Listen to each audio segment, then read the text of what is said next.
Hello everyone, welcome to chemistry. तो आज हम डिस्कस करेंगे पीआरसी का 2023 वाले एग्जाम पे जो केमिकल बॉन्डिंग का एक जो क्वेश्चन आया है उस सारे क्वेश्चन का मैं डिटेल सॉल्यूशन करवाऊंगा आज वाले वीडियो में। और प्रीवियस वीडियो में जो मैं ऑर्गेनोमेटेलिक का क्वेश्चन करवाया था वहाँ पे एक क्वेश्चन मेरा छूट गया था। मैं आज वाली वीडियो में वो क्वेश्चन को भी करवा दूंगा। तो आते हैं आपका टॉपिक पे। Write down the geometry of the XeO2F2। देखिए सुनिए, ये वाला आपका जो क्वेश्चन है XeO2F2 मैं एक क्लास में करवाया था, आप खुद ही कर पाओगे ये। और यहाँ पे देखिए क्वेश्चन पे जियोमेट्री पूछा है, शेप नहीं, आपको सिर्फ जियोमेट्री बोलना है। तो फॉर्मूला क्या था, H equal to half number of valence electron central atom. Central atom का जेनॉन का क्या होता है 8, और नंबर ऑफ मोनोवैलेंस इलेक्ट्रॉन कितना फ्लोरीन है 2, क्योंकि फ्लोरीन आपका मोनोवैलेंस इलेक्ट्रॉन है, एटम है, तो होगा आपका हाफ इंटू 10 इक्वल टू 5। अगर आपका H इक्वल टू 5 हुआ तो हम बोल सकते हैं क्या, sp3d। तो sp3d होगा तो हम बोल सकते हैं इसका जियोमेट्री होगा TBP। जियोमेट्री को आपको बोलना है ट्राइगोनल बाइपिरामिडल TBP। और आपका नेक्स्ट क्वेश्चन है क्या, SnF3, इस कंपाउंड का जियोमेट्री। अब देखिए SnF3 इस वाले कंपाउंड को आपका अगर ये फॉर्मूला लगाओगे H equal to half of आपका सेंट्रल एटम सल्फर होगा, क्योंकि इसका साइज लार्ज है एंड मोर इलेक्ट्रोपॉजिटिव है, मोर इलेक्ट्रोपॉजिटिव एलिमेंट है, इसीलिए इस सल्फर को यहाँ पे सेंट्रल एटम होगा। सल्फर का वैलेंस क्या होगा 6 होगा। अगर नंबर ऑफ मोनोवैलेंस इलेक्ट्रॉन 3 है तो हम बोल सकते हैं इधर 4.5। लेकिन H इक्वल टू 4.5 से तो ऐसे निकलना नहीं है हाइब्रिडाइजेशन कि अगर आपको 4 होना चाहिए और आइदर यू हैव टू होगा 5, लेकिन यहाँ पे है क्या 4.5 तो नहीं होगा, ऐसे फॉर्मूला से स्ट्रक्चर नहीं बता जाएगा। अगर इस बात देखिए कैसे स्ट्रक्चर निकलना है SnF3 का। आपका क्या बोला है, सेंट्रल एटम क्या है सल्फर, तो लिख दीजिए आपका सेंट्रल एटम सल्फर। अभी देखिए बाकी है क्या, नाइट्रोजन एंड फ्लोरीन। अभी सभी लोगों को पता है फ्लोरीन है मोनोवैलेंस। फ्लोरीन का होता है क्या, मोनोवैलेंस।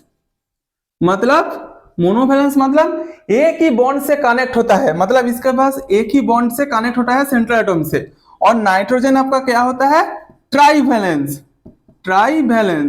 मतलब नाइट्रोजन आपका टोटल 3 ऐसे 3 बॉन्ड से सेंट्रल एटम से अटैच रहता है। देखिए पहले हुआ क्या आपका फ्लोरीन, इसका क्या है मोनोवैलेंस, और यहाँ पे देखिए 3 फ्लोरीन है तो लगा दीजिए मोनोवैलेंस, मतलब एक बॉन्ड से अटैच कर दीजिए सेंट्रल एटम से।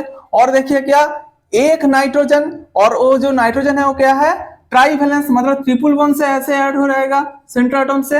अब देखिए इसको किसका जैसे देखना है, टेट्राहेड्रल। इसका स्ट्रक्चर देखिए टेट्राहेड्रल।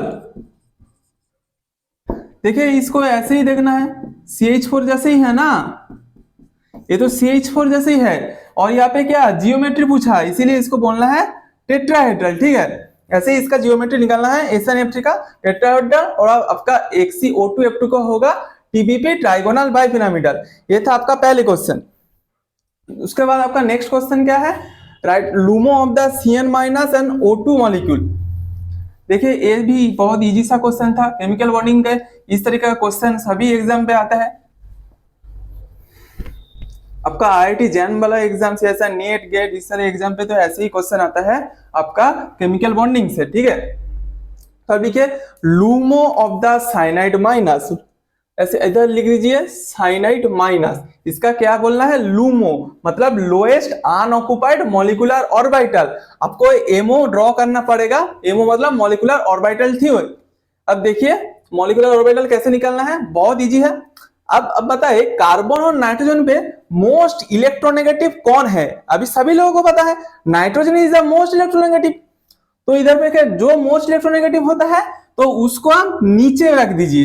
हम नाइट्रोजन आपका मोस्ट इलेक्ट्रोनेगेटिव है तो अभी जरा नाइट्रोजन को हम नीचे रख दो, ऐसे एनर्जी लेवल पे नीचे रखो नाइट्रोजन को, ऐसे सीधा रखो नाइट्रोजन, ये वाला आपका नाइट्रोजन वाला ऑर्बिटल।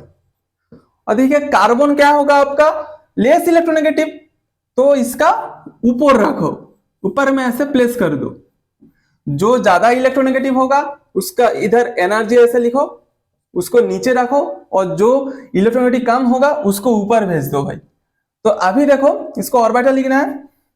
ऊपर तो ऐसे आपका, नीचे पहले आपका पाई होगा और एक सिग्मा होगा, सिग्मा और पाई। यहाँ पे पाई होगा तो इधर पे क्या आएगा आपका, पाई स्टार करना पड़ेगा, क्योंकि बॉन्डिंग होगा तो इसका एंटी बॉन्डिंग भी ड्रॉ करना पड़ेगा। और नीचे सिग्मा हुआ तो ऊपर भी इसका सिग्मा स्टार होगा, क्योंकि एक सिग्मा बॉन्डिंग है तो एक इसका एंटी बॉन्डिंग भी होगा। इसका बॉन्डिंग होता तो एंटी बॉन्डिंग होगा ना। तो पहले इसका पाई का बॉन्डिंग के ऊपर पाई स्टार का एंटी बॉन्डिंग, इधर सिग्मा का बॉन्डिंग और सिग्मा का एंटी बॉन्डिंग सिग्मा स्टार। अभी Cn माइनस नाइट्रोजन पे क्या होता है 1s2 2s2 2p3 और इधर N माइनस था, N के ऊपर माइनस चार्ज है तो हम लिख सकते हैं 2p4। तो हम इधर पे इलेक्ट्रॉन भरवा दो 4। और कार्बन के पे क्या होता है 1s2 2s2 2p2। तो कार्बन पे ऐसे 2p2, देखिए यहाँ पे 2 और इधर पे 4, ये 1 2 3 4, 4 प्लस 2 कितना होता है 6। ऐसे अभी अभी इलेक्ट्रॉन भरवा दो इधर 1 2 3 4 5 6। अभी क्वेश्चन में देखिए आपको लूमो पूछा है। लूमो का फुल फॉर्म होता है लोएस्ट अनऑक्युपाइड मॉलिक्यूलर ऑर्बिटल। ठीक है, अभी देखिए लोएस्ट अनऑक्युपाइड मॉलिक्यूलर ऑर्बिटल मतलब ये जो सिग्मा पाई पाई स्टार ऐसे हो रहा है इसको हम बोलते हैं मॉलिक्यूलर ऑर्बिटल। अभी देखिए यहाँ पे अनऑक्युपाइड क्या है, अनऑक्युपाइड मतलब कहां पे इलेक्ट्रॉन नहीं है, पाई स्टार पे नहीं है और सिग्मा स्टार पे इलेक्ट्रॉन नहीं है।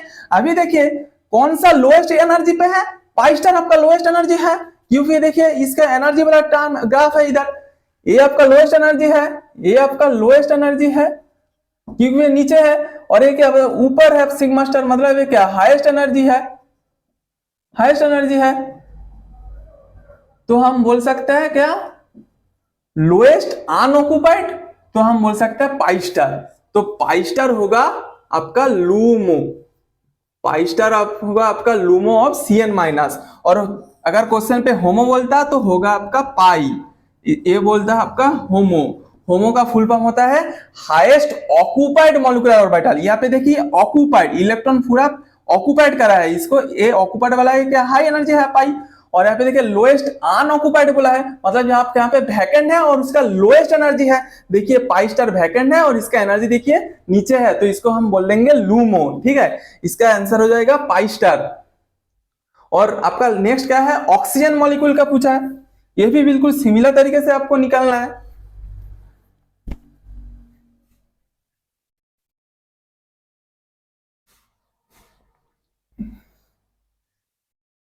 यहाँ पे Cn दिया है, अगर आपका यहाँ पे NO दे दिया तो आप खुद ही कर पाओगे, सिमिलर जैसे ही होगा जी। जो वाला कंपाउंड ज्यादा इलेक्ट्रोनेगेटिव होगा उसको हम नीचे बैठा दो, जो इलेक्ट्रोपॉजिटिव है उसको इधर ऊपर बैठा दो, उसके बाद pi pi star sigma and sigma star कर दो।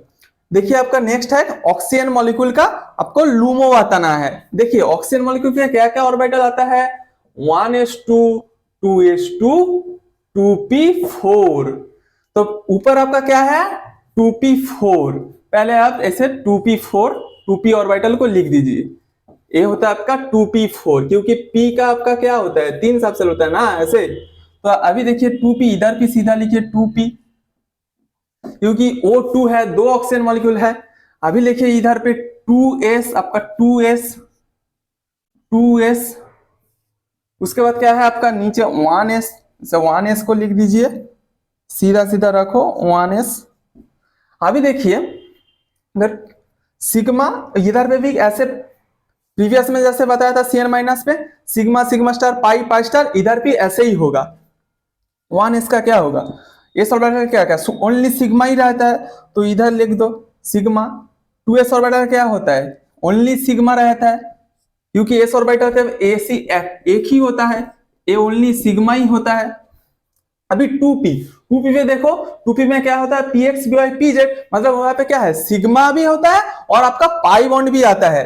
तो हम कैसे लिख सकते हैं इसको, पहले आप सिग्मा लिखो, उसके बाद ऐसे पाई लिखो, उसके बाद पाई लिखे तो उसका ऊपर पे पाई स्टार होगा, उसके बाद क्या होगा सिग्मा होगा। तो हम कैसे लिख दो सिग्मा जी इसको हम बोल सकते हैं सिग्मा। सिग्मा इसका बॉन्डिंग हुआ तो सिग्मा स्टार होगा। इसे अनजीराड से जी से बोलता है जीराड, और आपका एंटी बॉन्डिंग को बोलता है अनजीराड, जो सिग्मा स्टार यू से रिप्रेजेंट होता है। देखिए उसके बाद फिर से क्या सिग्मा जी, और इसका एंटी बॉन्डिंग क्या होगा सिग्मा स्टार यू।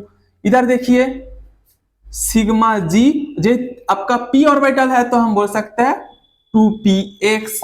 और इधर पे देखिए पाई, और पाई के आपका जो बॉन्डिंग होता है उसको हम अनजीराड बोलते हैं, तो पाई यू 2pyn z। इधर अगर पाई हुआ आपका बॉन्डिंग हुआ तो इसका एंटी बॉन्डिंग क्या होगा पाई स्टार, और पाई स्टार जी होगा क्योंकि आपका यहाँ पे यू है तो 2pyn z। और इधर पे देखिए सिग्मा जी का बॉन्डिंग हुआ तो इसका एंटी बॉन्डिंग भी लेना है आपका, वो होगा आपका sigma star you 2p x, जो था इधर पे ऐसे लिख दो। अभी देखिए ऑक्सीजन पे क्या होता है टोटल 8 इलेक्ट्रॉन, एक ऑक्सीजन का 8 होता है तो 2 ऑक्सीजन यहाँ पे क्या होगा 8 + 8 = 16। इधर पे देखिए आप इलेक्ट्रॉन फिल कीजिए, टोटल 16 इलेक्ट्रॉन आपका फिल करना है। क्या होगा 1 2 3 4 5 6 7 8 9 10 11 12 13 14, इधर पे 15 और 16। एक बार गिन लीजिए दोबारा 1 2 3 4 5 6 7 8 9 10 11 12 13 14 15 16। इधर पे देखिए आपका लूमो क्या होगा लोएस्ट अनऑक्युपाइड मॉलिक्यूलर ऑर्बिटल। इधर पे देखिए एक ही आपका है जो अनऑक्युपाइड, इधर पे कोई इलेक्ट्रॉन नहीं है, मतलब एक वैकेंट है, इसको हम बोल सकते हैं अनऑक्युपाइड। तो आपको हम होगा ये वाला आपका लूमो, मतलब आपका ऑक्सीजन मॉलिक्यूल का लूमो होगा आपका सिग्मा स्टार। ठीक है, यही था आपका आंसर। अभी देखिए मैंने बताया था आपको ऑर्गेनोमेटालिक का एक क्वेश्चन बाकी था, मैं वो सब वाले क्वेश्चन को अभी करवा देता हूँ। वो भी बहुत इजी सा क्वेश्चन आया था, क्योंकि मेमोरी बेस्ड क्वेश्चन है ना, मुझे याद नहीं था ऑर्गेनोमेटालिक का, और एक क्वेश्चन आया था वो भी बहुत कॉन्सेप्चुअल क्वेश्चन था, अच्छा क्वेश्चन था। ऐसे क्वेश्चन आपका नेट गेट में आ सकता है। देखिए क्वेश्चन था आपका ट्रांस IrCO आपका PPH2 और X, इसके साथ आपका ओजोन मॉलिक्यूल का रिएक्शन। आपका रिएक्शन मतलब आपका इधर पे था X = fluorine chlorine bromine iodine. Actually आपका रेट ऑफ द रिएक्शन बताना था, रेट ऑफ रिएक्शन। एक्स पे फ्लोरीन होगा तो क्या रेट होगा, क्लोरीन होगा तो क्या होगा, ब्रोमीन होगा तो क्या होगा, आयोडीन होगा तो क्या क्या होगा। अभी देखिए इस तरह का क्वेश्चन आपको कैसे डील करना है। एक दो मेथड से एक वाला क्वेश्चन डील होता है। पहले देखिए कंपाउंड क्या है ट्रांस IrCO PPH2 होल 2 और X। देखिए पहले स्ट्रक्चर लिख दीजिए, स्क्वायर प्लेनर जियोमेट्री होगा। ट्रांस बोला है ये दो PPH2 को ऐसे दो साइड पे बैठा दो आप। अभी एक साइड पे क्या होगा आपका CO और एक साइड पे क्या होगा बार X, और X आपका फ्लोरीन क्लोरीन ब्रोमीन आयोडीन से आपको बताना है आपका रेट क्या होगा। एक बता सकता है आपका जो ऑक्सीडेटिव एडिशन होता है, जिस आपका आयोडीन का मतलब हैलोजन वाला कंपाउंड जिसका साइज बड़ा होगा उसका आयोनाइजेशन एनर्जी ज्यादा होगा, और जिसका आयोनाइजेशन एनर्जी ज्यादा होगा वो बहुत ज्यादा पहले ही लिविंग ग्रुप होकर बाहर निकल जाएगा। तो हम बोल सकते हैं क्या rate of the reaction iodine पहले आएगा, ब्रोमीन उसके बाद क्लोरीन उसके बाद फ्लोरीन। ये होगा आपका आयोनाइजेशन एनर्जी एक्सप्लेनेशन। इसका आयोनाइजेशन एनर्जी ज्यादा है तो इधर पे अगर आयोडीन होगा तो ये पहले बाहर आ जाएगा, और फ्लोरीन का क्या साइज छोटा है तो मतलब इसका आयोनाइजेशन एनर्जी कम है तो वो आपका आसानी से निकलना नहीं चाहता है। तो अगर मैं आयोनाइजेशन एनर्जी के टर्म में बोलूं तो आपका रेट ऑफ द रिएक्शन होगा आयोडीन पहले उसके बाद ब्रोमीन उसके बाद क्लोरीन उसके बाद फ्लोरीन। और एक तरीके से कैसे एक्सप्लेन होता है देखिए स्टूडेंट, आपको सभी लोगों को पता है ऑक्सीडेटिव एडिशन का रेट जो होता है आपका ऑक्सीडेटिव एडिशन रेट क्या होता है इलेक्ट्रॉन डेंसिटी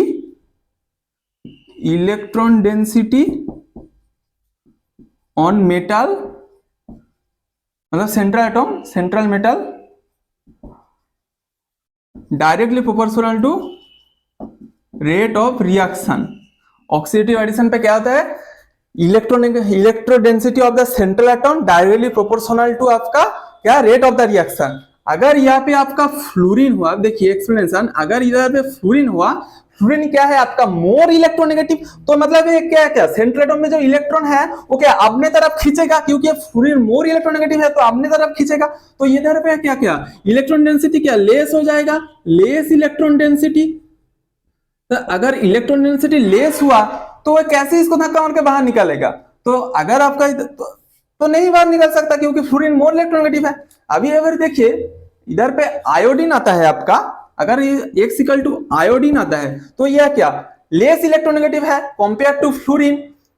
तो अगर लेस इलेक्ट्रोनेगेटिव होने की वजह से ये ज्यादा नहीं खींच पाएगा आपका इलेक्ट्रॉन, तो आयोडीन अगर होने से तो मतलब क्या ज्यादा इलेक्ट्रॉन नहीं खींच पाएगा, क्या होता मतलब इधर पे क्या इलेक्ट्रॉन डेंसिटी ज्यादा होगा, अगर इलेक्ट्रॉन डेंसिटी ज्यादा होगा क्या क्या ये आसानी से बाहर हो जाएगा।